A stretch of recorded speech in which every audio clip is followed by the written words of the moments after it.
Welcome to the Rim Brake Rodeo. We hope this video helps. In this video, I will explain how to change your Nissan Rogue cabin air filter. First, gather your supplies, a new cabin air filter, and perhaps a small flathead screwdriver. This simple maintenance task can significantly improve the air quality inside your vehicle, making your drives much more pleasant. It also helps your heating and air conditioning system operate more efficiently, saving you energy in the long run. This entire process should take you less than 15 minutes. To access the cabin air filter, begin by opening your glove compartment all the way.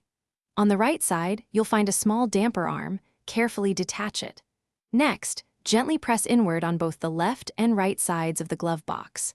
This action will release the stops, allowing the glove box to swing down completely. Now, you should see the rectangular cabin air filter housing cover directly behind it.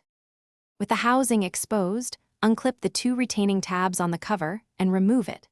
Now, carefully slide the old cabin air filter straight out from its slot. Pay close attention to the airflow direction arrow on the old filter. It's crucial for correct installation. Your new filter will also have an arrow. Make sure this arrow points downwards when you slide the new filter into the housing. This ensures proper air circulation. Once the new filter is in place, reattach the filter housing cover and secure its two retaining clips. Next, lift the glove box back into position and gently press inward on the sides to re-engage its stops. Finally, reattach the small damper arm on the right side of the glove compartment. You've successfully replaced your cabin air filter. Enjoy the benefits of cleaner air and more efficient heating and cooling in your Nissan Rogue. Thanks for watching. Consider subscribing if we helped you.